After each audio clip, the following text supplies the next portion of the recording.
I'd hope for Zion's health towards the start of next season, and I'm going to trade him. I'm going to trade him at the All-Star break. This sounds crazy, but I don't want to deal with another superstar who does not want to be here.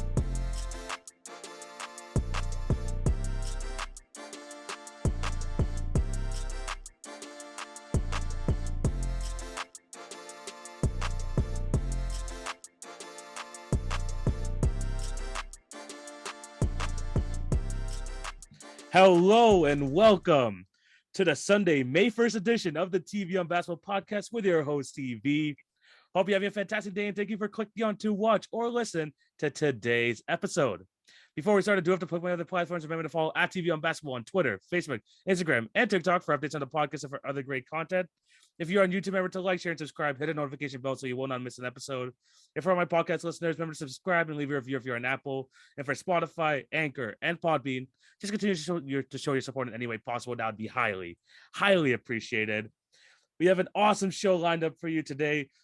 All of the first round series are done. We're going to be reviewing some of those series, as well as giving a grade to the teams that have been eliminated, and also giving our predictions for the second round series.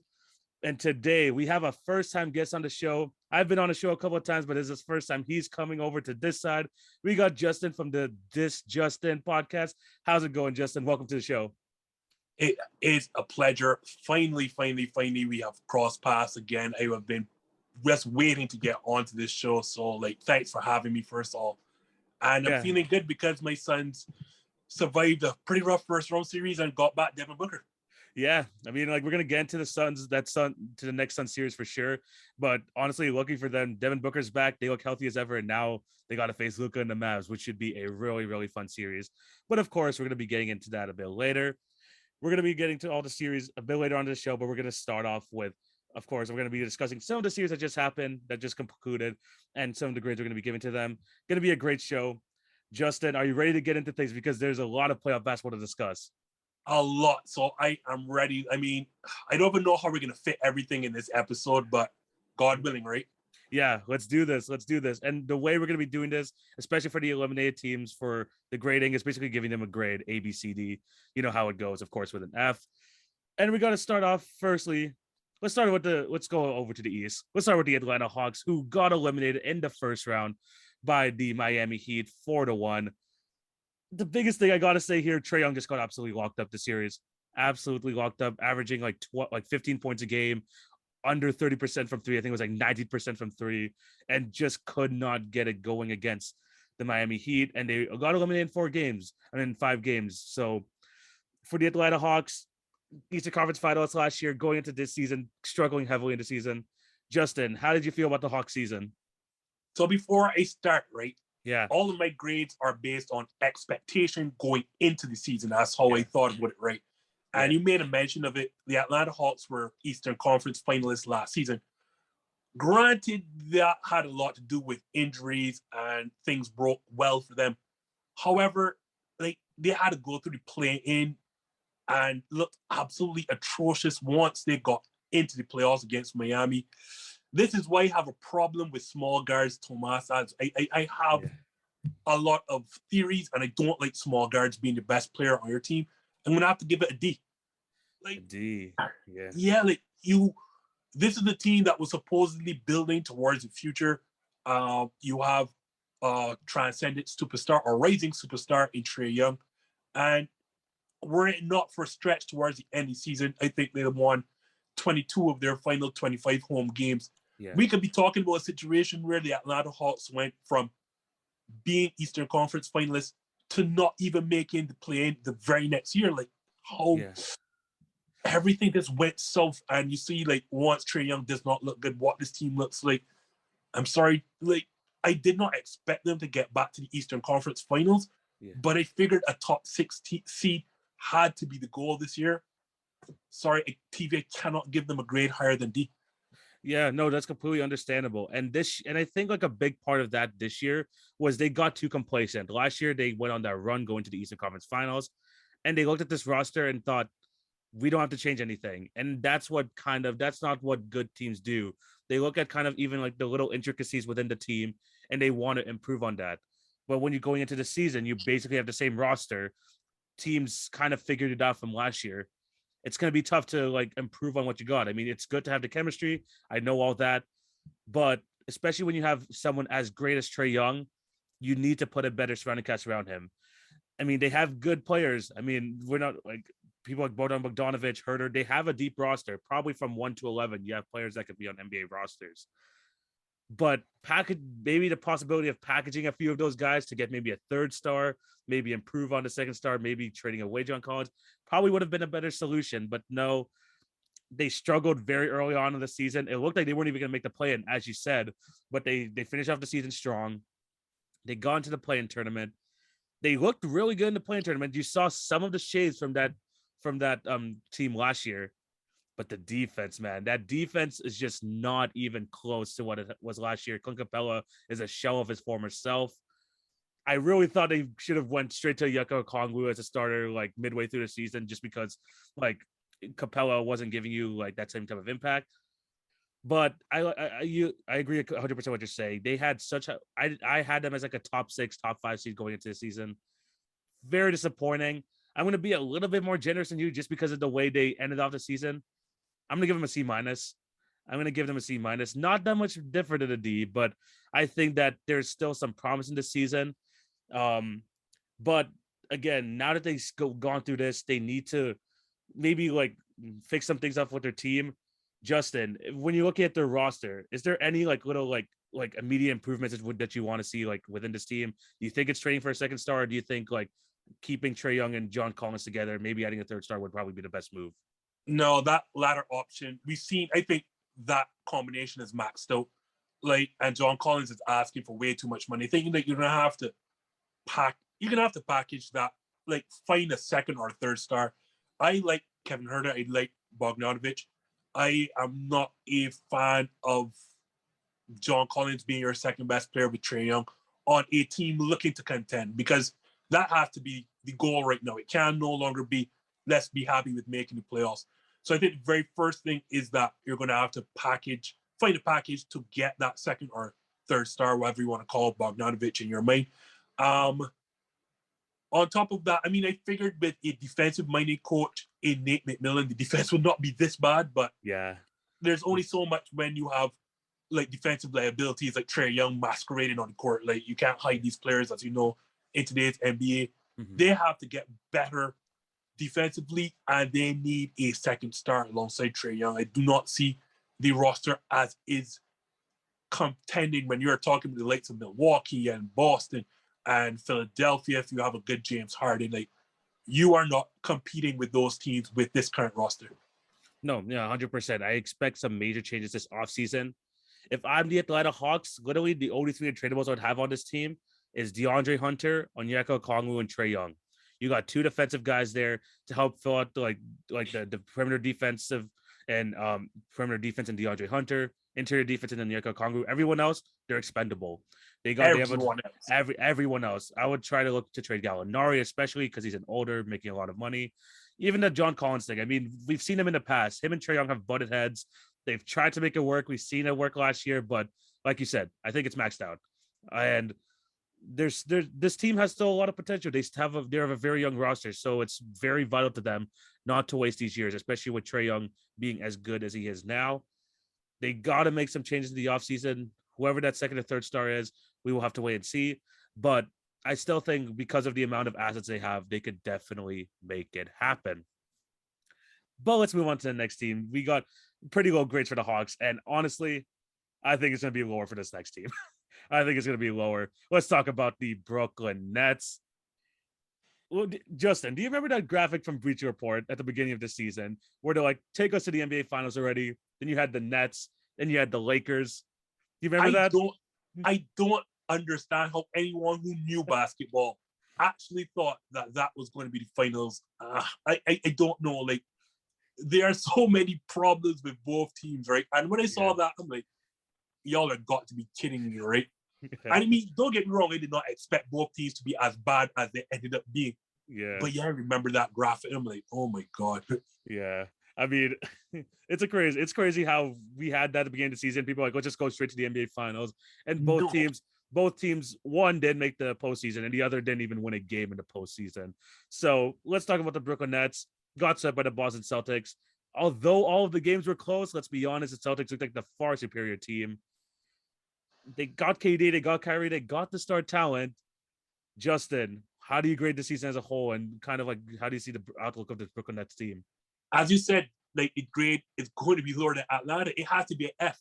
It just cannot be any higher than an F when you put KD together with Kyrie and you're talking about championship aspirations. Like this had to be at the very least finals or bust. And as you said, they had to go through a play-in tournament and did not win a single game in the playoffs. Like, this is a dumpster fire. I don't know outside of the Lakers if there was a worse situation. Like from the coaching, everyone knew from the get-go Steve Nash never deserved this job. He looked out of sorts from the season, from the start of the season right through to the playoffs. He was outmatched. Then you have a situation where one of your star players, for whatever reason, I'm not going to knock him for not getting vaccinated. That's his own personal reason. Yeah. But all the same, then you hamstrung your team, and then you keep, for whatever reason, putting yourself in the media, and then you go at the media for your own failures. Like, then you had Kevin Durant looking like me against the Boston Celtics in that series, and on top of that, then James Harden, for whatever, he's upset with Kevin Durant. Then he's upset with Kyrie Irving not showing up for games, obviously because of the situation, the vaccine. Basically playing his way out of his second team in 2 years. Yeah. You trade for a guy who hadn't played before, so you figure he's ready to come and play. Does not play in Ben Simmons. I don't know where to start, where to end with the nonsense that went on in Brooklyn. It was terrible. Coaching, the players, the TV stopped me. Then you have a bunch of defensive liabilities. Kyrie Irving, Seth Curry, Patty Mills, Goran Dragic. Yeah. F. I mean, you kind of covered it all there. I mean, like the way that you said it kind of encapsulates the whole Brooklyn season. It was just a huge mess. It was just a huge mess starting from the beginning. We didn't know Kyrie. Like Kyrie came out saying he's unvaccinated. And you know what? Like you said, his choice. He has to deal with the consequences. That's how things work. He doesn't play for most of the season. He finally gets to play. And I think this Nets team is a great example that talent, same thing with the Lakers, top talent does not equal like success. It just doesn't. You have KD and Kyrie, you're like, that's good enough to take you to the Eastern Conference Finals. Nope. When they haven't been on the court together, that's the problem. And that's the thing. Like when you see them face the Celtics in that series, you could tell which one was a team and which team had dysfunction. Like you didn't even have to like, if you didn't see the entire NBA season before that, you could kind of see like how the Brooklyn Nets season was throughout the entire season. Like that's how it seemed to me. You had that going on. James Harden forces his way out. Ben Simmons comes in, and do not get me started on Ben Simmons. I've made it like, I think like after this episode, I'm gonna make it my goal not to talk about him for the remainder of the playoffs. The thing is, TV, I tried my best to defend Ben Simmons to a point, right? I tried my best, or at least not to defend him, but to be open-minded. Yeah. But like you can't defend it anymore. Like you just can't. At this point, I mean, look, mental health is something that we have to discuss. Is like that, and I do not want to disregard that. But this has been too much of a pattern for Ben Simmons, starting at LSU, then going to the 76ers, then what's going on with the Brooklyn Nets. Like, there has to be like something else going on there. Like the thing about this Brooklyn Nets team is like where do they go from here? They have KD, they got Kyrie like locked up. There's no way to trade Ben Simmons because he has legit no trade value. None. They're gonna have to stick with this. That's the thing. Now the question is, what are they gonna do with the surrounding pieces? Because Blake, like you don't want to bring back all of these old guys back. I don't think so at this point, but they got to keep the coach. Steve Nash is there on a multi-year deal. I don't think they're gonna get rid of him right away. I mean, is there like any way, like do you see any type of improvement they can have like in this offseason? Like, do you see like, anywhere which they can possibly like make like a significant move? No, because the reality is your pieces, the only valuable assets you will have are the pieces you're not going to trade, which is Kevin Durant and Kyrie Irving. For obvious reasons, you're not trading those two. Ben Simmons has absolutely no trade value right now at He's not playing basketball. He's making a max salary. Untouchable. Then Blake Griffin, LaMarcus Aldridge. Like, what do you do? Like, how do you improve it? And you touched on it. The first thing that you need to move, and you're not also going to move, is Steve Nash. And it sounds bad as a Suns fan for me to say that, and I am one of Steve Nash's biggest fans. But when you're one of your closest friends is the general manager and Sean Marks, you know your job is safe. So you're going to have to move Steve Nash. You can't. You have no tradable assets. You have no first round picks. Like, what do you do with this roster? Like, you're not going to improve. So the reality is the only improvement that can be made is that Ben Simmons possibly, hopefully, probably plays the entire season next season. That's not a given. And that's your only real hope for improvement. Beyond that, this team is stuck as it is. Yeah, I mean, that's the only thing they can hope for in-house, like having a full season together. And with the guys that you have on the court, KD, Kyrie, and Ben Simmons, all of them, there's no guarantee. There's no guarantee for that. I would try to keep people around, like those hustle guys, kind of like a Bruce Brown. Hopefully keep him around. Hopefully bring back Seth Curry to be like an extra shooter for them. Hopefully Joe Harris gets healthy as well, because they did sign him to a multi-year extension as well. But they gotta Joe Harris. Yeah, they gotta have a full season together. And I think next season should 100% be better than this season. Whether that can equal to a championship, because that's 100% their goal, especially if they have KD and Kyrie. We have to wait and see. But honestly, the only improvement for them is just try to get a season together. Let's stop with all this BS. Let's stop with all this like talk. Go out down in the court, get some wins. That's really all we got to ask for this Brooklyn Nets team. And players like Seth Curry have to come off the bench. Like, you can't start Seth Curry on that team because it's just a defensive liability. Like, when they look through this roster, by the way, you mentioned Bruce Brown, right? Yeah. I would love Bruce Brown on any team that I am forming. Bruce Brown, I absolutely love him as a role player, but he's a fantastic role player. Yeah. I mean, they got to bring some guys back. They really need to improve that defense. There's a lot of changes they're going to have to make. I don't know how they're going to make them. Let's see what they do this offseason. Moving on to the next team we're going to discuss is a team that honestly got hurt by the injury bug. Really unfortunate this season, but I still think there's a lot to see some positive light into. We're going to be talking about the Chicago Bulls. This year, coming in, people did not know what to expect. They got the DeMar DeRozan deal done. They brought in Lonzo Ball. They traded for Vucevic last year. And at the beginning of the season, it looked absolutely amazing. They were the number 1 seed, but the injury bug bit them. Lonzo Ball out for the last 50-something games. Caruso's injury. And that kind of derailed their season. But I still think there's a lot positives to come out of this Bull season. Justin, when we look at the Chicago Bulls, do you see this season as a success or not? A success, but as you mentioned, you cannot talk about the Bulls without talking about injuries. So I graded it as an incomplete because, we never got to see the full roster together for an extended period of time. And as you said, when they were as high as the number 1 seed in the East. My issue is that the team is very bad defensively, and they got exposed. And I guess part of that had to do with, as you said, your 2 best defensive players on the perimeter got hurt. Like Alex Caruso and Lonzo Ball really are your 2 best perimeter defenders. They got injured, so it's kind of hard to grade them. Hence why I gave them an incomplete. Part of the problem why I didn't see it as a total success is that this team went 2-20 against playoff teams.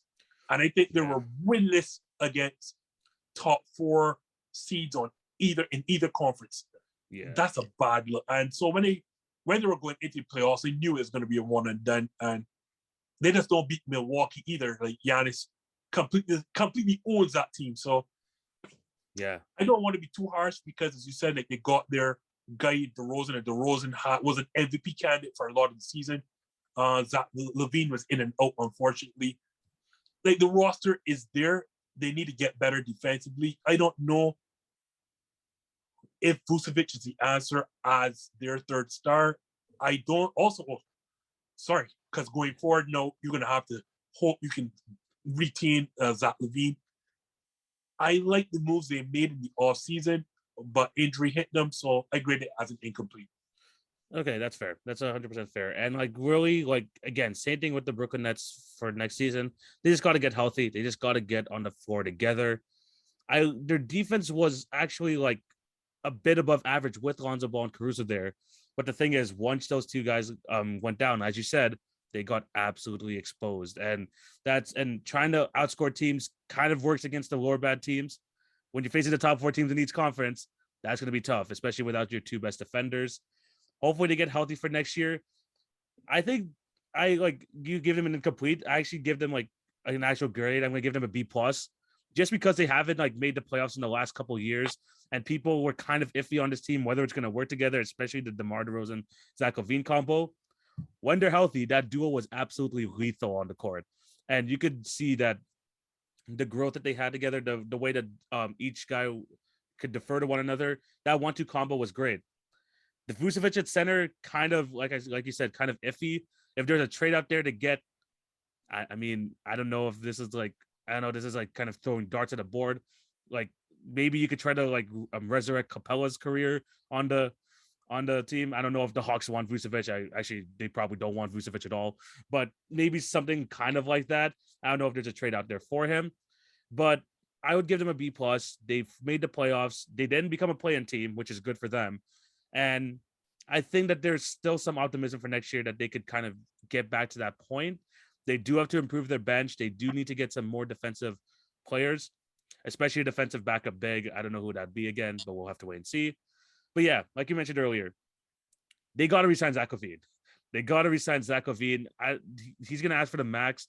There was a quote that he said during the clean out interview saying that he's going to keep an open mind. The problem with him is that he's an unrestricted free agent, so there's no like restricted free agency. He could go literally wherever he wants. So if I'm the Bulls, you're just hoping and praying that he doesn't leave.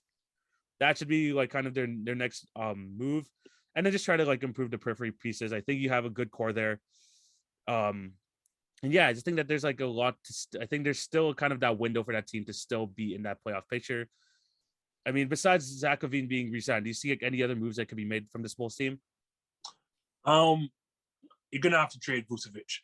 Like, I like Vucevic to a point as an offensive piece, but as you know, teams just target these defensive liabilities, and Vucevic is the poster child of being a defensive liability. The reality is, you've made a step you wanted to. As you said, the first step was to get back to playoffs.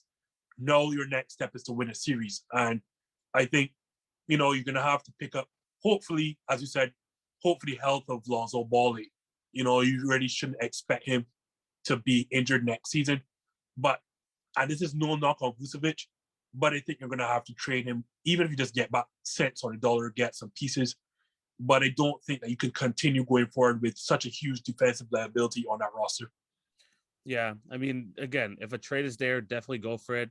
Whether there's going to be actual value for Vucevic, we'll have to wait and see. You never know. There's always trades happening in the NBA. But yeah, I still think this is like a solid season for the Bulls. They just got to. I guess the number one thing they must do is re-sign Zach LaVine. Once you get that, you could try to figure out the pieces around them. We'll have to wait and see if they could do that next season. Moving on to the final team out in the East that got eliminated. We got to go to north of the border. We got to go to my end. So let's talk about the Toronto Raptors. A team, I do have to like point this out. Before the season, they had an over-under 34.5 wins. They completely smashed that number 5 seed in the East. 48 wins this season. Very just a lot of great things happening for this team. A lot of growth within their young guys. Justin, as an unbiased fan, because I'm going to get into that afterwards, but as an unbiased fan, how did you feel about the Raptors season? You know me, I'm graded very low, but I can't have anything but positive things to say for your Raptors. I gave them a B+ towards an A-, somewhere bridging there, because again, by expectations, I didn't have them to make the playoffs. Oddly enough, I'll list my 8 right now. I had Milwaukee, Brooklyn, Boston, Philadelphia, Miami, Atlanta, Charlotte of all teams, and I'm missing somebody. Oh, and Chicago. Those are my 8. And so for not only for your Raptors to get in, but to avoid playing tournament altogether, that was astounding. You see the development of Fred VanVleet to becoming an all-star. Nick Nurse is just really, really, really good coach. There's nothing bad to be said about him. Yeah. Then you get Scotty Barnes, as good as he was touted coming out of the draft. I don't think you really I don't think you could have projected or expected Not at all. the immediate contribution you got on both ends from a rookie on a team that was what, sixth in the East? Sorry, fifth. Fifth in the East. That was fifth, as high as fifth in the East. Yeah, like B+, A-. I don't think that anything can be taken away from what you did north of the border this season. The Raptors were a huge surprise for me. So well done, TV. Yeah, I mean, like, I'm gonna like use this like time to say it was just a great season overall. Like first game of the season, there was an interview between Masai and one of the courtside reporters, and he said, "Not much expectation this year. If anything, this is more of a rebuilding year, trying to see like what this team could do." And he completely like blew it out the water. Nick Nurse showing again that he is a top coach in the NBA. And just the growth like within the roster, Freddie becoming an all-star, Pascal Siakam getting back to his all-NBA self, OG having an improvement in the season when he was on the court. And again, all revolving around Scotty Barnes being the rookie of the year and having that immediate impact and showing that, look, he's willing to work in season, he's willing to improve, and he has taken on this massive role for this team as a first-year player. And he has taken it and he has just like taken it like all the way to the next level. Whether you think he deserves Rookie of the Year or not, it's obviously that's fair. I mean, like I had him as Rookie of the Year, but of course I honestly like, understand if you have someone else like Mobley or Cunningham. But he was great, especially contributing to a very good team like the Toronto Raptors. I just like the fact that a lot of these guys, I mean, they had a few veterans here, and you know Thaddeus Young, and honestly, I think the second oldest player was like Fred VanVleet, which is pretty crazy. But the fact that they're able to avoid a sweep, get 2 games like after being down 3-0, just shows the resilience of this team. And I think it shows that the Raptors have this culture about them that I think that they can just improve on, keep them together. I think we could see a massive jump for them next year. But Justin, before we move on, do you think the Raptors have to have to make a trade for a number 1 guy, or do you think that or like do you think that it can happen in house? Do you think that Scotty Barnes could take over the number 1 role, Siakam, VanVleet? Do you think that they should, or do you think a move that should be made? I don't know what your cap situation looks like, but quite frankly, I would go after one of those 3. For me, like the Bradley Beal, Zach LaVine, or who I love, Miles Bridges. I'd go after one of those 3 players. I like Scotty Barnes. I am not sure if Pascal Siakam is a true number 1 on a contending team. Yeah. I am not a fan of small guards, but Fred VanVleet has shown me up this season, but I'm really not a huge fan of small guards. I think you have to go after a true number 1 at some stage. The unfortunate situation, as you know yourself, Toronto is not a free agent destination. So the unfortunate, even if you go after someone in free agency, the likelihood, like you did for your only title, you're going to have to trade for somebody, like how you traded for Kawhi. I think that's the most likely, but I would target somebody like Miles Bridges or Bradley Beal in free agency if you have the cap room.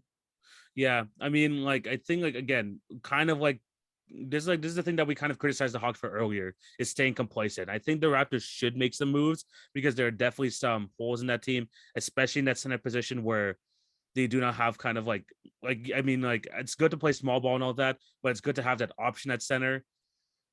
Trying to find a number 1 guy, I don't know who it's going to be, but I think that there should still be like some sort of movement if the Raptors want to improve as a team. But I think either way, successful season. You give it a B+. I'm going to give it an A just because of the expectations early on the season. And even as Raptor fans, we're like, we don't expect much. And the way that they're able to make the 5th seed, like, especially with that big push at the end of the season, absolutely fantastic.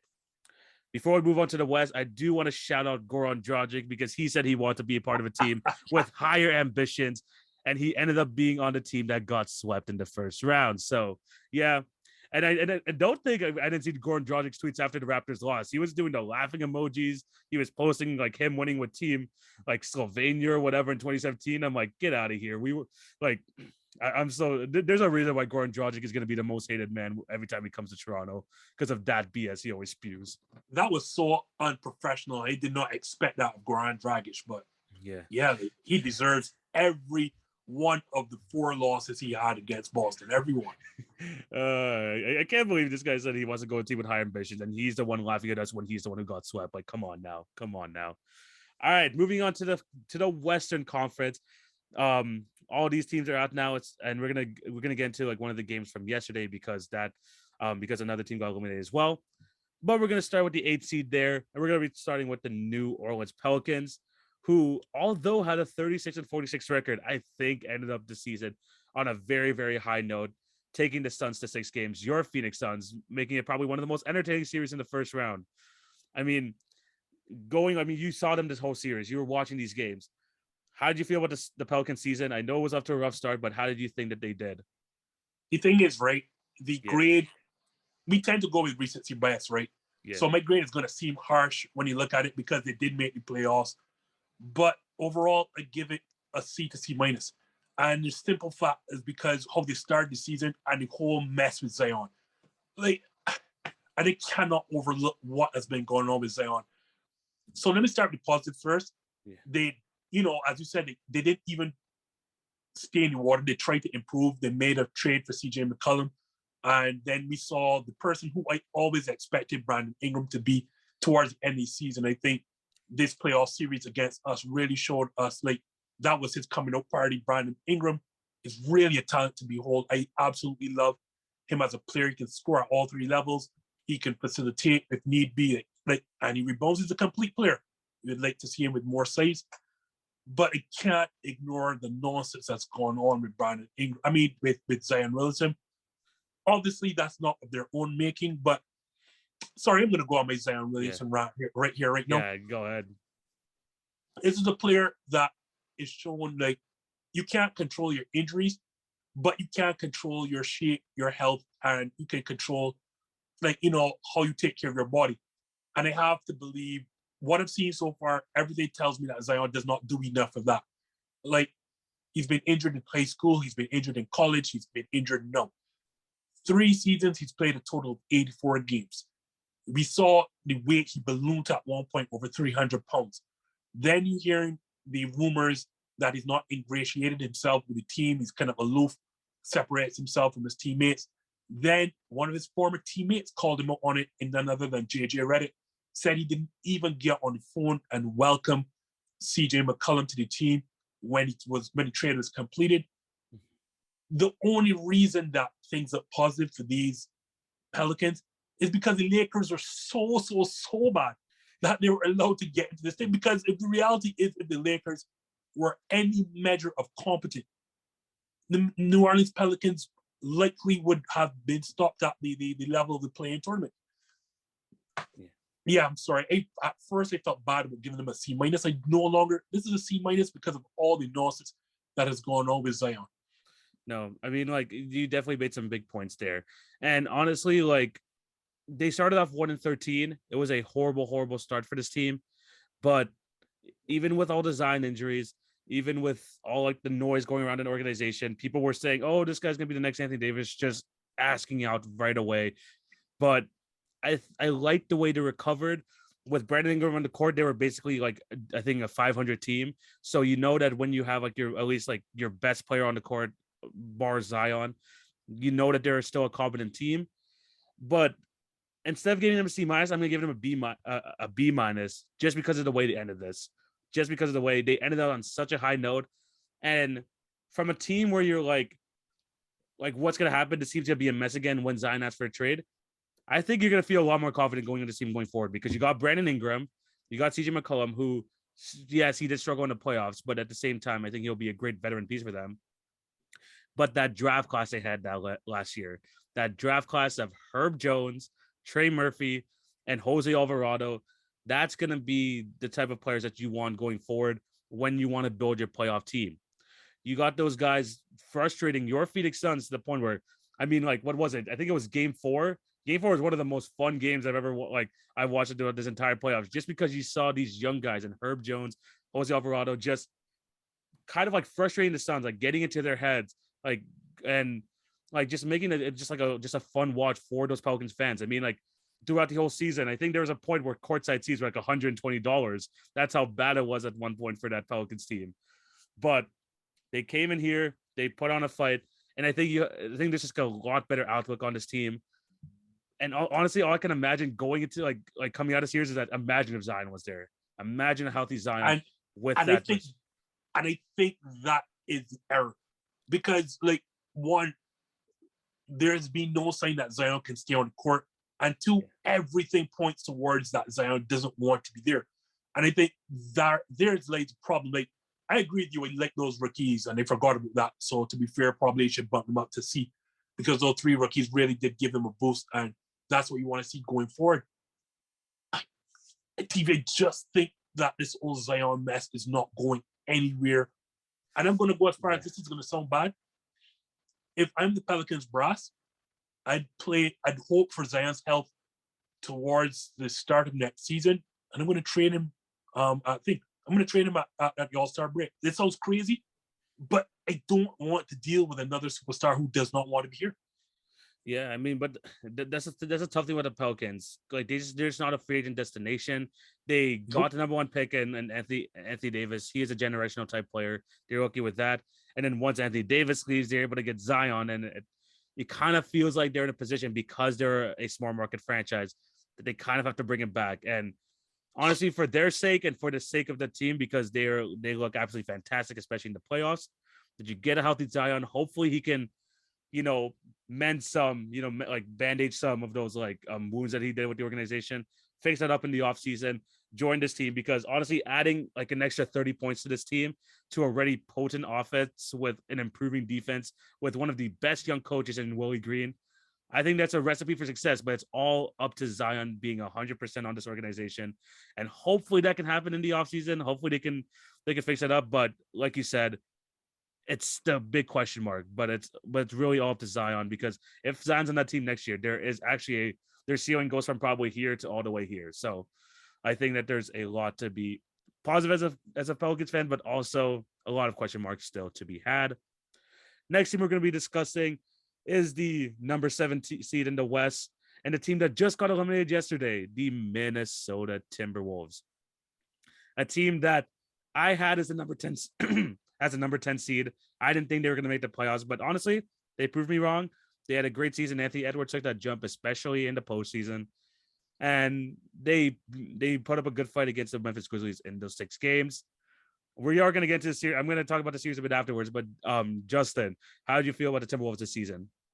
I have to give them I started initially thinking about a lower grade, but yeah, again with expectations. Like you, I had them on the outside looking in, and for them to get as high as number 7 seed, and the run that they had towards the end of the season, yeah, I think the run towards the end of the season and the development of Ant-Man, because I was one who was like, how do you not draft LaMelo Ball as the number 1, especially as you have a need at that position? And for me, I always thought LaMelo Ball was the best player in the draft. Anthony Edwards is trying to prove me wrong. His development has been outstanding. I did not think he would be this player, and he would be this player so soon. I'm going to have to give them a B+. I think that what they have done, I did not see them getting the first round. And quite frankly, TV, and we're going to touch on it shortly, this Minnesota Timberwolves had no right losing this series. Like they did everything possible to lose the series, and I was almost a victim of my own recency bias, because I watched a lot of that series. I'm like, this team has a very low. All right, let me choose my words carefully. Yeah. They have a very low basketball IQ, and that's not 100%. And that's not the terms I really want to use, but yeah, they have a low basketball IQ. But you know what? I'm going to be fair. I'm going to give them a B+, because I did not expect them to get here. I did not expect Anthony Edwards' development. Yeah, no, 100%. And when it came to my grid, I kind of had to empty my mind from that recency bias, because man, I mean, we're going to get into it very shortly, but the way that they lost that series shows that that team was extremely young. But yeah, we're going to get into that very quickly. But in terms of the season as a whole for the Timberwolves, man, I had them as a number 10 seed. They came in here. Cat had another bounce back year from last year. Anthony Edwards elevating to possibly to that next level, which is what we wanted to see from him, and he absolutely delivered. Chris Finch has the attention of the locker room. He has a positive impact on them, and I think he's going to be a great coach for them for years to come. And of course, just like the guys around Anthony Edwards and Karl-Anthony Towns as well. I mean, Jaden McDaniels, he's been a good find as a young pick. Jared Vanderbilt has been like one of the best hustle players all season long. D'Angelo Russell, I'm still kind of iffy on, but he had his moments. But as a whole, I think this team has a lot to kind of build off on. Maybe some trades here and there can help him get back into this position. But the good thing is you got two stars there, and Anthony Edwards and Karl-Anthony Towns. They're super young. They have a bright future. Keep them together because I think this team can just continue to grow, especially with a good coaching staff. But let's get into the series because I didn't really get to talk about the end of this in my last episode. But man, I said this last episode. If you look at the entirety of the series and kind of just look at the all of the minutes, I bet you that the Timberwolves won 80% of those minutes. Yep. They won 80% of those minutes, but it's just their incompetence late in games. They gave up three of the losses they had 10+ point leads in the fourth quarter. 10+ point leads. I mean, it's like, I know they're a young team. I know. And I think that's going to be like the number one excuse for them. And I agree to it to a certain point. But 3 times in one series, I mean, and then one of those games, you had a 20-point lead twice. 2 20-point leads, and you give it. And the thing is, not only do they give it up, I tweeted this last night. The quickness they give up these leads is just outstanding to me. Like I think if you're talking about that game where they had 2 20-point leads, that the second 20-point lead they had in the fourth quarter was gone in 6 minutes. Was just gone in 6 minutes. Like just the quickness they give it up. I know, like I said, I know they're a young team. But come on, you gotta do better than that. I mean, Justin, what were your thoughts on the series? Last night encapsulated in one game the reason why Jimmy Butler left that franchise. And there's one particular culprit. And I mean, I don't want to put this on a one man because D'Angelo Russell, as you said, has his moments, and that's why I don't trust him. Like, and sometimes, like, the decision making, and especially when you look at Anthony Edwards' decision to go after that steal at the end of game 5, like, come on, to stay in front, that you have the lead. But it's Karl-Anthony Towns. My word, I do not know if there is a single player with a lower basketball IQ than him. And he frustrates the hell out of me simply because he is so talented. But my word, there are so many deficiencies, and I'm going to rattle them off right now. He is poor defensively. He does not protect the rim. He does not understand his value to the team in terms of foul situations. He does not attack the offensive glass as a big. He does not put pressure on defenders in the paint consistently. I sat down and watched game 6 last night. TV, this man camped out on the perimeter for so much in that fourth quarter. I'm like, are you kidding me? He's camping out the fourth on the perimeter. He's spotting up on the arc. Spotting up. Yeah. Then there's a possession where they're putting, as you see, Dylan Brooks marking, and he's dribbling out on the perimeter. I'm like, Karl-Anthony Towns, what are you doing? Dylan Brooks is almost like 6 inches shorter. You put your body into this man and make him feel you. It is part of the reason I have an issue with DeAndre Ayton, but we're gonna get into that in the Dallas Mavericks series shortly. Yeah.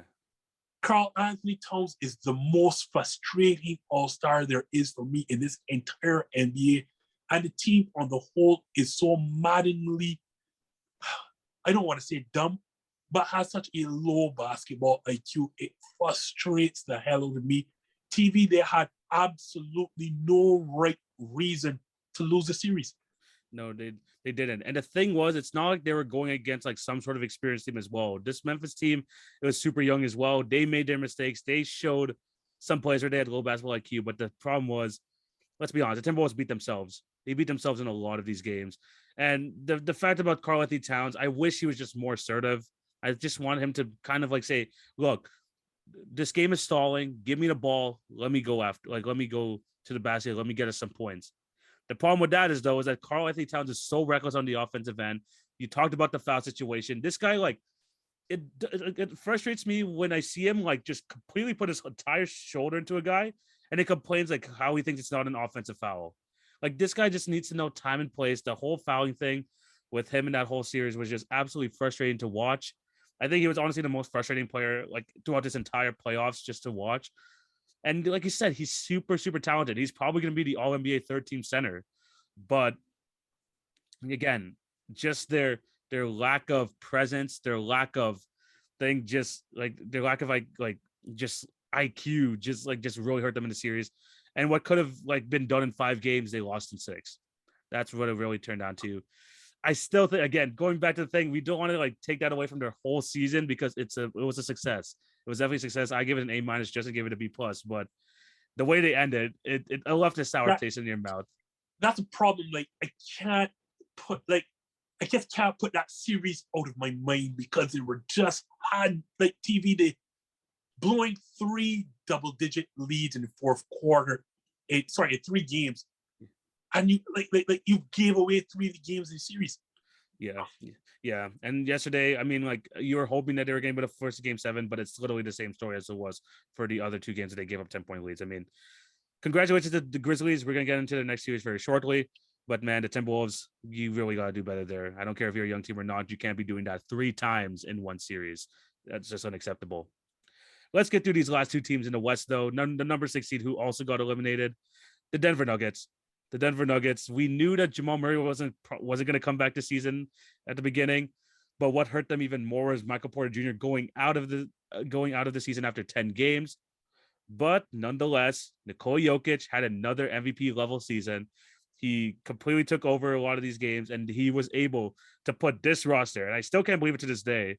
How did he bring this roster to the 6th seed? I don't know, but it's just a testament to how good Nikola Jokic is as a player. Justin, how did you feel about this Nugget season that just passed? I would have to lean towards an A-. As you said, like, how the hell this roster? Because quite frankly, Nikola Jokic is out there playing with me and you at this point. Yeah. Like, how did this get into the playoffs? Or at least, how did this not become a play-in team? I have absolutely no mind, or no idea. You played an entire season without Jamal Murray, then most of it without Michael Porter Jr. Aaron Gordon had to be a lot better than he was, and it just shows the deficiencies that he has. But yeah, it took another MVP caliber season from Nikola Jokic. This team got as high as what 4th or 5th at one point. Yeah. They settled for 6th. Fortunate to be there. Yeah, give us an A- because Denver had no right being as high as they were. Yeah. And that's, again, a testament to how good Nikola Jokic was this year. Honestly, last season, I thought that was going to be peak Jokic. The fact that he was able to improve on that this year and still lead this team to the NBA playoffs is just absolutely amazing. I do want to say that they did find an awesome player in the first round in Bones Highland, which he was absolutely fantastic all season long. But this whole season revolves around Jokic. He was absolutely fantastic. And he averaged like 30-something points a game in this series. What more can you want for the guy? There's just not enough around him. And honestly, for this team, I think that there's they can make some small changes here and there. But honestly, just hope for just healthy. Just try to get healthy as a team. Because if you get Jamal Murray back to his best and hopefully another 21, 22 point per game season from Michael Porter Jr. next year, they should be in the mix for a title race. They really should be because of how great Nikola Jokic has been. You add in those 2 scoring options, alleviating the pressure off of him. Next season, Justin, do you think that they should make any major changes, or do you think that once they get healthy, they should just be back into the mix? Right. Like you said, they have to pray for health. The problem with that, just staying pat and hoping for health, is that Michael Porter Jr. has shown you no reason to rely on that. That's the problem. That's why every single team avoided him so early, and especially the Clippers. His back has been an issue, and that's why I have a thing also of not drafting players who have major injuries. I don't know what else Denver can do other than rely on health, because again, this is not a team that is known for attracting free agents. So you're gonna have to hope for what Michael Porter Jr. can stay on the court. The issue is there's nothing to suggest that he can't stay on the court. Yeah, no, 100%. Jamal Murray has had enough rest. I do believe that he is that type of player that he can actually bounce back and have a great year next year. But yeah, Michael Porter Jr. is the huge question mark here. If he can come back next year, play 65 to 70 games, be healthy for the playoffs, this team should be as good as we expect him to be. But that's still a major, major question mark. I have him as an A- this year. Jokic is my MVP. I don't care what the first round says. He is still the MVP for this regular season, guys. Remember, it's this regular season. So, great year, I think, still nonetheless for the Denver Nuggets. They just got to play for health. And hopefully we get to see a healthy Nuggets team next season. Now let's go to this final team. And oh man. The Utah Jazz. the Utah Jazz this year had some expectations going in. Last year, the number 1 seed in the West got absolutely flamed out by a Clippers team who was missing Kawhi Leonard for the final 3-4 games of that series. They come into this playoffs. They look like a huge mess. They were like, but they had a bit of hope. No Luka Doncic for the first two games of the series. First three games of the series, they couldn't take advantage, and they got eliminated in 6 games. I think we're going to be in kind of the same boat here, Justin. What do you think of this Jazz season? D-. Like, yeah. This is a team that by now has to enter in the season thought title aspirations. I knew that it was not going to win a title, but they have to have that in mind. That you get to second round, you have a player like Donovan Mitchell, who unfortunately Stephen A. brands as the most talented player ever in Utah history. Like, miss me with that nonsense. Oh, come on now. Like miss me that absolute crap. Like, you know, you tout that you have this complete roster. You have somebody like Bogdanovic on the wing. That you have obviously a 6 Man of the Year candidate coming off the bench in Jordan Clarkson, a perennial Defensive Player of the Year candidate Rudy Gobert. The issue is that their style of play is just not going to beat anyone. When these threes are not dropping, and oddly enough, this is a team that went from prayer not shooting enough threes to all they do now is shoot threes. When these threes are not dropping, and teams have now found a way to expose Rudy Gobert for what he is, to flame out in the first round. And as you mentioned, the real problem is that you had a legit chance to play a Dallas Mavericks team without Luka Doncic for the first 3 games of the series, and you can only win one of them, and you lose 4-2 to that team with all the supposed talent you have, with title aspirations in the building. Yeah, D-. Yeah, no, 100%. And I'm gonna be worse than you here. I'm gonna give them an F. I'm giving them an F for this season, and mostly because none of their players got better. None of their players, all of them kind of had a down year. The only person, even I'm going to say this till the day I die, Rudy Gobert gets too much hate. And I think the season, again, he's going to get all the hate. And I kind of see it. I mean, obviously, in the playoffs, he does get exposed. I'm not going to take anything away from that. But this Utah Jazz team has no perimeter defense. The poor guy has every single thing, every single person going at him every single time. And when someone attacks you, when a team attacks you 100 times a game, it's gonna make you look bad. It's gonna make you look bad. And I think we have to criticize the construction of the Jazz perimeter defense, because they're not doing Rudy Gobert any favors. He is a defensive player for a year for a reason. They just have to be average. They just have to be average there on the perimeter, and they haven't been able to do it for him. They're going to make some major changes in the offseason. They're going to have to. This whole thing has been kind of it's going down the drain now. But the question is really what are they going to do? They're probably going to get rid of Chris Steiner, because that's obviously that's what teams do. If a flame out happens, they're going to fire the coach. But Justin, Donovan Mitchell or Rudy Gobert, do the Jazz just is it just the obvious choice to try and go Donovan Mitchell? Or do you think that they should change Donovan Mitchell? Because honestly, it looked like in that last series, he did not want to be there. He doesn't want to be on the Utah Jazz team. I know it's harder to build around a team like Rudy Gobert, but it just feels like Donovan Mitchell is going to be requesting that trade in the next few weeks. But Justin, what do you think they should do? At least as an idea for the offseason. I have no idea. That's why I'm not a general manager, because quite frankly, the reality is it is easier to build around Donovan Mitchell than it is Rudy Gobert, for obvious reasons, because Donovan Mitchell is an offensive superstar.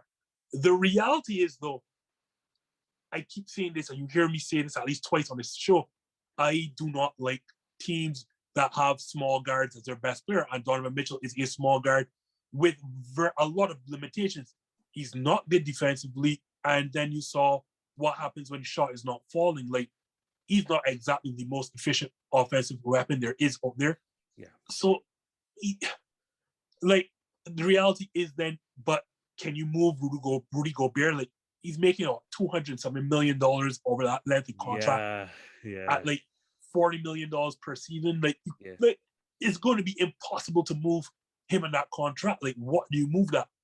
And as you quite correctly said, at some point, I expect Donovan Mitchell to beg for a trade. And I can't blame him. Like, Utah is not a free agent destination, so you're not going to bring in anyone. You're not going to sign anyone. You don't have any assets to trade. And then on top of that, like the pieces you want to move, Mike Conley, he's making over $30 million this season as well. Like, how are you going to move that as well? Like, this is... Yeah. Oh, no. No, there's a lot of things they got to do here. I mean, Mike Conley, he's far from his best. This season was actually kind of a nightmare for him. They got to get rid of his contract somehow. Like you said, I just don't know which direction they should go. This is why we are not in the front office, but they got a lot of stuff to deal with. Donovan Mitchell, I think that there's still some hope for him being a number one, number two guy. The question is whether you can have the pieces around him, and I don't know that yet. We don't know. All of these like trade values are kind of low because of how the series ended as well. We'll have to wait and see. But yeah, this Jazz season has been a complete mess. And honestly, it was like honestly one of the least fun teams to watch the entire playoffs. Like I just wanted that series to end. I was so sad when the Dallas Mavericks didn't win that game 3, and then like they got that game-winning lob to Rudy Gobert. I was like, man, Dallas, like you just put him out of their misery already. I was really just hoping for that, but it is what it is. The Utah Jazz, that was an absolute disaster of a season. You have to blow it up. They got to blow it up. They have to blow it up 100,000%. So yeah, those are all the teams that didn't make the playoffs. Let us know down below your grades for them. Some teams, disastrous season as we talked about, but there's a lot of hope, optimism for a lot of these teams as well. So let us know your thoughts down below. But Justin, starting tomorrow, we got the second round of the NBA playoffs. All four series are set. 2 in the East, 2 in the West. Justin, where do you want to start? You want to start in the East? You want to start in the West? Have any preference? Let's start with the best series in second round, Boston and Milwaukee. Let's go talk about it. We have the Boston Celtics versus the Milwaukee Bucks. That is the first game tomorrow at 1 p.m. Eastern. Game round 2, game 1. And honestly, the biggest storyline in this is Chris Middleton not being able to play for this entire series. Massive blow for the Milwaukee Bucks, who he was massive for them in their finals run last year. He was their closer at times. Justin, what are your thoughts going into the series? I wanted to pick the Milwaukee Bucks because reality is they still have the best player in the series in Giannis Antetokounmpo. Forget best player in the series. I'm here to tell everyone watching your show, Giannis Antetokounmpo for the last 4 years has been the best player in the NBA. And if you don't believe that by now, you're not watching basketball. Just look at the resume. 2-time MVP, Finals MVP and Defensive Player of the Year, NBA champion. No one has had a better resume over the last 4 seasons. It is Giannis Antetokounmpo. As you said, though, losing Chris Middleton for this series is going to be huge. And I don't know how to pick this series, quite frankly, other than to say this is going to go 7. Yeah. I am going to lean towards Milwaukee because I trust their offense more than I trust Boston's. And the reason I say that Boston is just an ISO-heavy offense, it didn't look so against Brooklyn because Brooklyn has so many defensive liabilities. So it looked like Jason Tatum has all of a sudden become a playmaker, like this facilitator passing. But all it was, guys, it was that Brooklyn was so bad, they had to double team, and then Jason Tatum was just making an easy pass, and they were scoring. It's different against Milwaukee. It's a lot different against Milwaukee. It is going to be a lot different. Milwaukee is not just better defensively. Milwaukee is longer. I don't know that I like Milwaukee putting Bobby Portis back into starting lineup with Giannis and Brook Lopez, because then Bobby could be exploited on pick and rolls or whatever not. And I think that's what Boston is going to go after. It all depends for me on how much Bobby Portis has played in that lineup, in those lineups, and I don't like them. I'd actually rather prefer them bring Grayson Allen back into the starting lineup and bring Bobby as a backup to either Giannis or Brook Lopez. It all depends on how much of those lineups Bud decides to use. I trust Milwaukee just that much more because of Giannis, and I'm going to lean towards Milwaukee in 7 because they have the best player in the NBA. Yeah, that's a pretty good prediction. And honestly, going into this series, that Chris Middleton injury is going to suck because not only is he your closer on the offensive end, he's a pretty good damn defender. And that can he can help alleviate someone at least he could do a good job on Jason Tatum. I don't know if he's going to be able to stop him because Jason Tatum is just that good of a player, but he's going to help. He would definitely help out that defense a lot. Now you're put into a position if you're Milwaukee is, who are we putting on Tatum? Because Giannis is going to have such a heavy load on the offensive end. We don't want to tax him too much guarding the best player on the Celtics. So who is the option? You're going to see a lot of Drew Holiday. I don't know if that's going to be the right decision, but you're going to see a lot of Drew Holiday on him. Bobby Portis is going to have a crack at him. Grayson Allen. Just even someone like a Wesley Matthews. Even Wesley Matthews is going to have a shot at him, and it's going to be tough for them. But I do agree with you with the fact where I think that if Milwaukee could force Boston into an ISO heavy offense as like they did early on in the season, I think that favors Milwaukee. It kind of slows the game down and it lets their defense be set, not having to chase around all the Celtics like the Brooklyn Nets had to do last series. In terms of my prediction for the series, Giannis has been the best. Like you said, he is the best player in the world right now. He is, and the Celtics are going to have so much focus on Giannis, especially now that Middleton is not on the court. We saw what they did to Kevin Durant, but the thing about Kevin Durant compared to Giannis, Kevin Durant is a finesse player, and you can kind of get under the skin of those type of players, especially when you have tough defenders like you do in Boston. When you're facing against Giannis, though, guy is all power. This guy's going to say, "Get the hell out of my way," and he's going to try and get to that rim, which is a different type of player that the Celtics have to deal with. I'm basically giving the LeBron treatment to Giannis at this point because I'm not going to bet against him in a series until he finally loses. So I'm going to agree with you there. I'm going to have the Bucks going in 7. I honestly believe it can go either way. But That's the thing. I can see it going either way. 100%. That's the thing. I could see the series going either way. The Bucks are going to need a lot of help from people like Grayson Allen, who averaged near 15 points a game last series. Same thing with Brook Lopez. You got to get some help from Drew Holiday. He has to be the second scoring option. So a lot of guys have to step up, but we've seen in the past that they can. They were NBA champions for a reason. I think their defense can hold up. I know it's going to be tough because the Celtics, man, that Celtics team looks so good in the first round. That's the thing. They look so good. But can they keep this up against the defending champions? Jason Tatum is going to be absolutely key in that series. But if those other guys on the Celtics are helping him out and putting up big performances, I could definitely see them winning this. But I got to go with the Bucks at 7. I think that's going to be my official prediction. Any other notes? This before you continue? Yeah. They are going to have to limit Bobby Portis' minutes, not in terms of being on the floor, but you're going to have to avoid them switching Jason Tatum and Jaylen Brown onto Bobby Portis. You're going to have to avoid that. And that's why, you're going to have to, for me, the ideal matchup, I will start with Drew Holiday on Jason Tatum, give him some Wesley Matthews, switch him some Grayson Allen there. But at no point do you really want Bobby Portis having to mark either player. You do not want that. And that's why I can see Boston winning the series because that's what they're going to do. They're going to headhunt for that matchup. Yeah. I just think I'm going to give the edge, as you said, to Giannis. Yeah. I mean, Giannis at this point, man, he's just too good right now. And after that Chris Middleton injury in the last round, this guy woke up. This guy was back to his normal dominant self. And even though the Celtics, it's going to be tough. I'm not going to say it's going to be easy for Giannis, but I still think that his play style, I think the Boston is going to be tough to guard.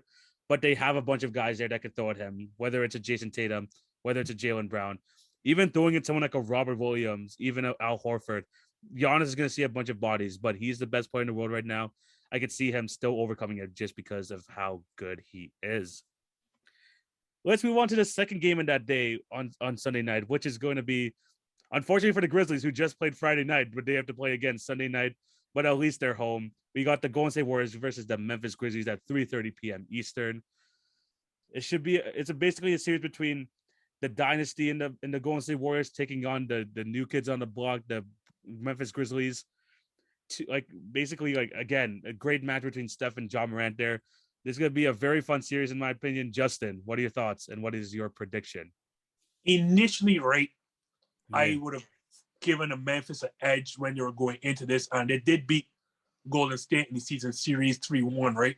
Mm-hmm. But when they look through that, Golden State were never at full strength in any of those 4 games. especially the last two. Draymond didn't play the last two. And the very last one, neither Draymond, Steph, nor Clay played in that game. And then what I saw from this team, I also don't like young teams in the playoffs. And the Memphis Grizzlies show me why. They got away with what they got away with against Minnesota. You are not coming against the Golden State Warriors, giving up double-digit leads and winning those games. That will not happen. Yeah. I will say I like their perimeter players. I love Bane. I love Dylan Brooks. I love that team. Yeah. And Golden State will have problems on the defensive glass, keeping people like Brandon Clark and JJJ off of the glass. Like, they're going to have problems with that. They're going to keep a lot of possessions alive. And we know that the Warriors turn over the ball a lot. And that's begging for problems when you get, like, Ja Morant in open court. That is a recipe for disaster. The Grizzlies are the best team in the fast break. So, yeah, I could definitely see that. And, Golden State turns over the ball at rates. Yeah. That being said, TV, what I saw from the Grizzlies in the first round, and I love Bane. Like Bane is my guy. That's the guy I love to watch now. Yeah. What you did against the Minnesota Timberwolves will not cut it against Golden State Warriors. Like, you giving up those early leads, Golden State will blow you out. I have the Warriors in 6 in the series. Experience is going to matter in this, and the Grizzlies are showing that they are still very young and wet behind the ears. I think, know that you're put Steph back in the starting lineup. Golden State is going to jump on this team early and put them away. 4-1, probably 4-2 to the Golden State Warriors. Yeah. This is going to be definitely a series where experience is going to be absolutely massive. And the way that the Warriors just disbanded that Denver Nuggets team was just absolutely insane, especially in the first 3 games where they were up 3-0. When you have Klay Thompson, Steph Curry, and Jordan Poole all going off for you at the same time, I don't think anyone in the league could stop that. I really don't think so. That perimeter attack, if all of them are having fantastic games, it's just hard to stop that. And when you have Draymond Green healthy, being that defensive leader for them, it just changes this team a whole lot. And I like how you mentioned their season series, because the Grizzlies did win it, but there's so many injuries to that team. This is a completely different team they're going up against. Even going back to last year when they defeated that team in the play-in tournament, completely different. They shut down Steph Curry, and he really didn't have an help around him. It's different this year. Jordan Poole has become a much better player. Klay Thompson's back, which gives them another option. And they just know how to get things done. That's the thing with this Golden State Warrior team. I know they had a rough couple of years, but these guys were just in the finals in 2019. They did have Kevin Durant, but they still made without him. They're still a perennial contender when you have someone like Steph Curry on the court. So even though honestly the Grizzlies are kind of my second team, they're my favorite team, my favorite team besides the Raptors to watch in the league. They're just that entertaining. Experience is going to kill here. And I do have to go and say Warriors in 6, but I also have to put this in mind as well. This Grizzly team is going to be a nightmare for them. This Grizzly team is going to be an absolute nightmare. And what's going to be key here, and I think this is not going to be a problem as it was last series, if Jaren Jackson stays on the court, because he fouled out almost every single game in that last series. If he stays on the court, he's not facing a Karl-Anthony Towns this series. So he's not going to have to bang down low with a Kevon Looney, let's be honest. So him going up against his team, he could be the help defender. He's going to deter a lot of shots at the rim. There is a formula there for Memphis to win it. I just don't think that their inexperience is going to hurt them here. And although the Warriors, like you said, very high turnover rate, the threes are going to kill, which the Memphis is going to be hard for them to catch up because Golden State can shoot a lot of threes. But I'm going to agree with you on this matchup. I'm going to say that the Warriors win in 6. If Ja's special, though, you never know with this Grizzlies team. You just never know. But yeah, any additional notes on the series? No, other than I said, Warriors are going to have a problem on that glass, especially when they go to that small lineup where Draymond is at the 5 and Wiggins at the 4. Wiggins had a great start to the season, but he's tailed off somewhat. I think Memphis is going to unlike other teams, I think Memphis is going to enjoy when they go to that small lineup because they can defend that and they can go after them on the offensive glass. But as we said, the experience is going to come to bear, and I think Golden State handles them in 6. Yeah, 100%. And also, one more thing before I do move on to the next series. The Grizzlies have a bunch of depth, and the Warriors, I don't think, have that type of depth that they had in previous years. So if the Grizzlies can win the bench battle, which could be a massive talking point here in the series, again, it's another avenue they can win, but the Warriors' experience might be a bit too much for them. Let's move on to the next series. And we're going to go to that next series in the East. We have the Miami Heat versus the Philadelphia 76ers. And in this series, everything was looking, sounding good. Everyone looked like it was going to be a good matchup. But we found out yesterday, orbital fracture for Joel Embiid, a mild concussion. He is out indefinitely. I had different thoughts like a few days ago after the 76ers beat the Raptors. But man, Justin, what are your thoughts on the series? And honestly, just this whole Embiid situation in general? It's a wrap, no. And I know you feel that way. Like, yeah. I do not see the advantage that Philly had was Joel Embiid, the league's leading scorer and the guy who I think has the highest usage rate. Now you're going to have to adjust all completely. And the problem is James Harden is no longer the James Harden from Houston. That's reality situation. And we just saw what Miami did with Trae Young. You better believe that's what they're coming to do with Philadelphia. Is Tyrese Maxey good enough to become that guy? The answer is no. This Miami team is just too good defensively, and now you're asking them to compete without Joel Embiid again with a Harden. That's not the same thing. Sorry. No, I wanted to say that this series is going to go the distance. No, we don't know when Joel Embiid is going to return, if he's going to return at all. The last time he had this injury, he was out for 3 weeks? 3 weeks, yeah. No, obviously 3 weeks puts it, the series is over. Miami is just too good defensively. They shoot a ton of threes. Philadelphia, for me, without Ben Simmons, are not as good as they used to be defensively out on the perimeter. Yeah, I'm going to give Miami in 5 if Joel Embiid is not playing. Yeah, this whole Joel Embiid injury has thrown a spanner into the works. I wanted the series to go to distance, especially because I was especially super excited for that matchup between Joel Embiid and Bam Adebayo. I thought that was going to be an absolutely excellent matchup to watch. But with Joel Embiid being out at the very least for these next 2 games, that's going to put the 76ers down in a hole already to start off with against a Miami team who's extremely deep, who have a lot of shooters, and who is a team that has been together for a couple years now. They've been to the NBA Finals together. We talk about chemistry. They have what the Utah Jazz have, except they have a competent team. They basically. And when you have someone leading them like Jimmy Butler, who is a proven playoff performer, you have Bam Adebayo, a versatile defensive lineup, and you have that X factor in Tyler Hero who can go off for 30 at any point in the series. It's just too much for the 76ers to handle. It's just way too much. And without Joel Embiid on the court, this is where you need Harden to be Houston Harden, averaging 30 and 10, going to the line like 12 times a game. And like you said, I just do not see that happening this series, unfortunately. I mean, Maxey was absolutely huge in that Raptors series, but now he has to see bodies of Gabe Vincent, Max Strus, like him going up against Kyle Lowry. That's going to be an absolute mess for the 76ers. And I mean, I just that injury just like completely like kind of like takes like the whole like air out of that series. It's highly, highly unfortunate. But I think I'm gonna have to go with you here. I'm gonna go with the Heat in 5. I think maybe Philly could still win at home, but without Joel Embiid, that takes away like 50% of what they do. Both on the like not actually I'm even being generous. I think that takes away like 60-70% of what they do offensively and defensively just because of how impactful he is on both ends. Now the 76ers, now the Miami Heat don't even have to focus on the paint. I mean, let's be honest. Paul Reed is not going to do anything. DeAndre Jordan, if he gets minutes, then that's done for the 76ers if DeAndre Jordan gets minutes.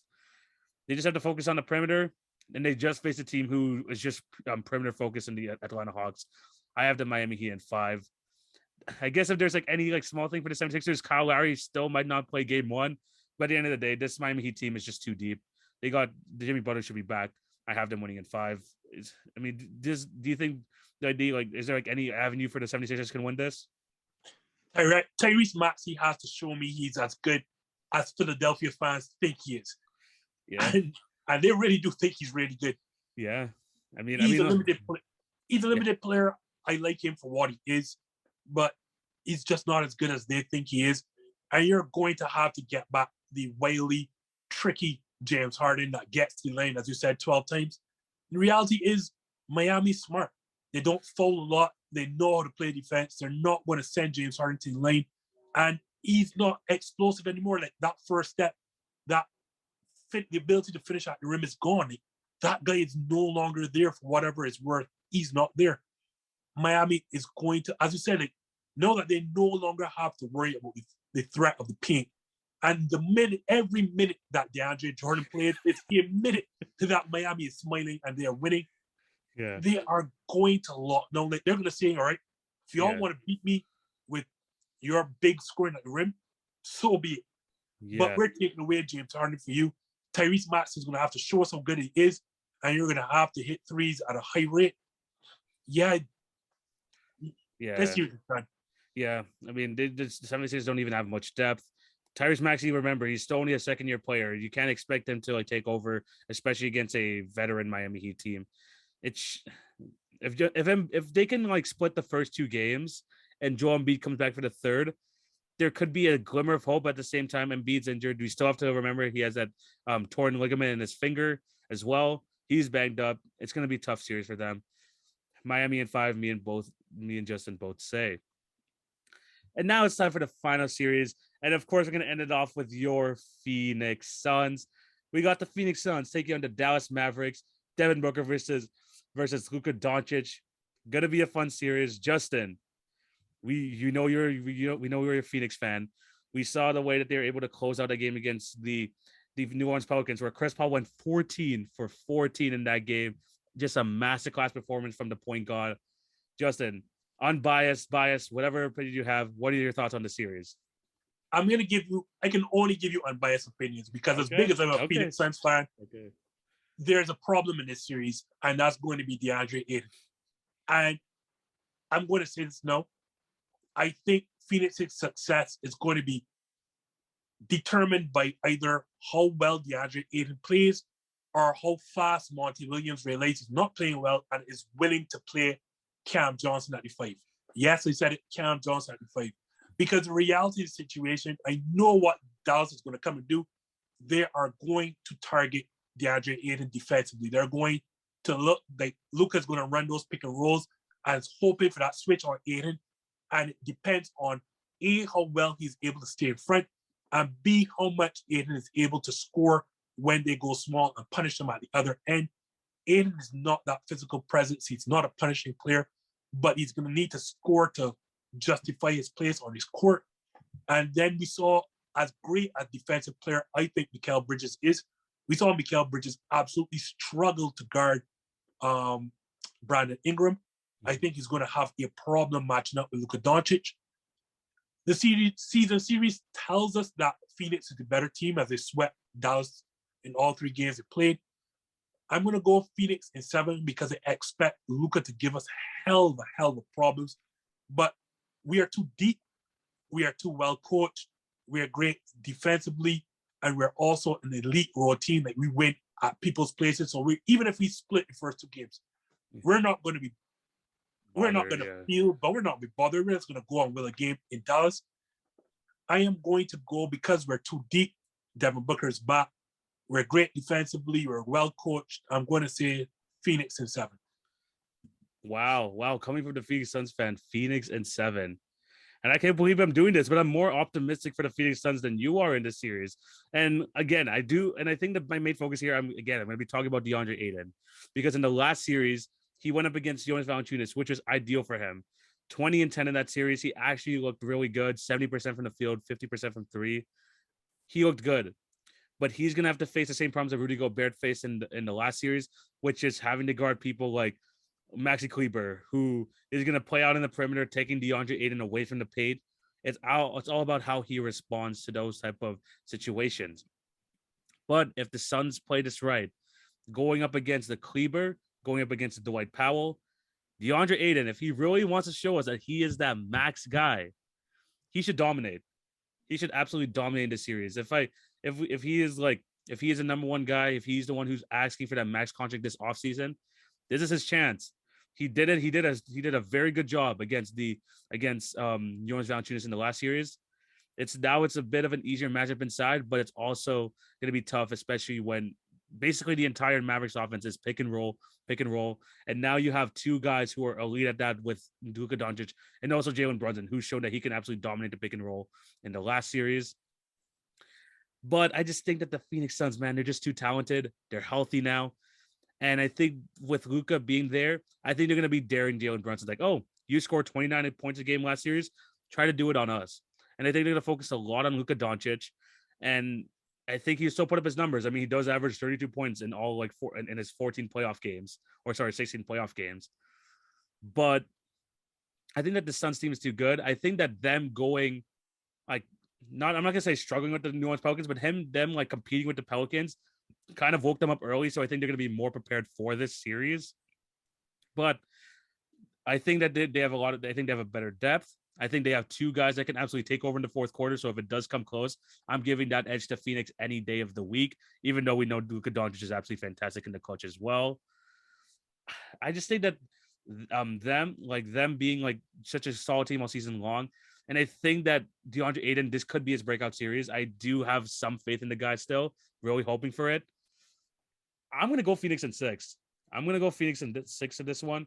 I think they're going to heavily rely on Jalen Brunson, and it's going to be especially tougher when you're getting guarded by, like when you're having to guard people like Jose Alvarado, Herb Jones, now having to, for the Dallas Mavericks, it's different from going from having to go past, Mike Conley, going past Donovan Mitchell, who are basically traffic cones throughout the entire series. Now you got to face Mikal Bridges, Chris Paul, and Devin Booker, who plays on the defensive end. It's going to be tough. It's going to be absolutely tough. I'm a bit more optimistic than you here. Phoenix Suns in 6 is going to be my prediction. I was leaning towards Phoenix in 5, but I'm going to give the Luka Doncic factor a bit more credit than a bit more credit. So yeah, Phoenix and 6. Any other thoughts? Yeah, I'm with you, and especially because Phoenix is so great in clutch. What a lot of people don't realize, I think, fourth quarter plus minus, we had 4 of the top 6 players in terms of plus minus in the fourth, because we're just that good in the fourth quarter. Chris Paul, Devin Booker, Mikal Bridges, and I think Jay Crowder was that other person. As you mentioned, DeAndre Ayton is asking for that max contract. This is the prove it series. Like, you have all reason to dominate. I don't expect him to. So sorry. Yeah. I expect him to play him off the floor, but we're just too good. Yeah, they're just 100%. And honestly, like, just one more factor before we close out this episode. Jay Crowder last series, 7 points a game, 2.5 assists, basically 4 rebounds. He shot 11% from 3. That's not going to happen again. I really do believe that Jay Crowder is going to bounce back in the series, and that's just going to be another factor for the Mavs to deal with again, because Jay Crowder, we've seen him like in final series and conference final series, just be that X factor, hit 5 or 6 threes in a series, in a game, to kind of like flip the game on its head. I think that's still a possibility here. I'm going to have the Suns again in 6, but those are all the series. Let us know down below what you guys think. Who do you think are going to win each of these series? What are your grades for the team that got eliminated? Let us know down below. But I think this is a place where we're going to end today's episode. I'm going to throw it over to Justin. Let the fans know what you got going on with the ThisJust1n Podcast, and for any other things you have planned coming up. Please, when you're looking for us, put in hashtag ThisJust1n, or you'll likely be taken to Max Kellerman's show, and you don't really want that. No. So it's hashtag ThisJust1n. We are not a traditional podcast, but you will find us on YouTube every Monday night live. We're live show, so 8 p.m. Eastern, 7 p.m. Central. This Monday, we are going to do the NFL draft. We're going to do a draft recap. Of course, we're going to talk heavily about my Packers, but we will go the biggest surprises, biggest falls, et cetera, et cetera. So that's Monday night, 8 p.m. Eastern, 7 p.m. Central. And you can find us on Facebook and Instagram as well. Yeah, 100%. I'm going to have all of the links to the ThisJust1n Podcast down below in the comment section and also in my link tree, so you could definitely go check him out. I've been on that show. I've been on the show I think twice or three times already. It's always been a good time. I think it's like I'm hopefully we get to do some more content going forward, going into the NBA playoffs. But yeah, definitely go check them out. It's an awesome show. And if you're NFL fans, they're gonna definitely talk a lot about that in the NFL draft. And hopefully you don't have the Cowboys as a loser. I haven't looked through the entire draft yet, but yeah. We'll see. Not a fan. Like, not a lot of people are a fan of the first pick, but let's see what they have to say about it come Monday night. But I think this is where we're gonna end it. Thank you guys for watching or listening. Remember to show love on all the podcast channels. Like, share, and subscribe. Hit the notification bell if you're on YouTube. And remember to follow TV on Basketball on Twitter, Facebook, Instagram for some awesome content. I'll be back on probably Friday to discuss what's going on in the second round. Hopefully there's a lot of like fun series to talk about because this first round actually was really, really good. Hopefully that could continue on in the second round. And look out for some more NBA content on TikTok, Instagram. And also hopefully we can have some lives going on before the game. Maybe Justin could jump on a couple like during the series for sure, during the playoffs. So yeah, be on the lookout for that on the Instagram, on the TikToks, all of that good stuff. But yeah, thank you guys for all the support. Hope you have a fantastic day. That's Justin. This is TV. Take it easy, guys. Peace.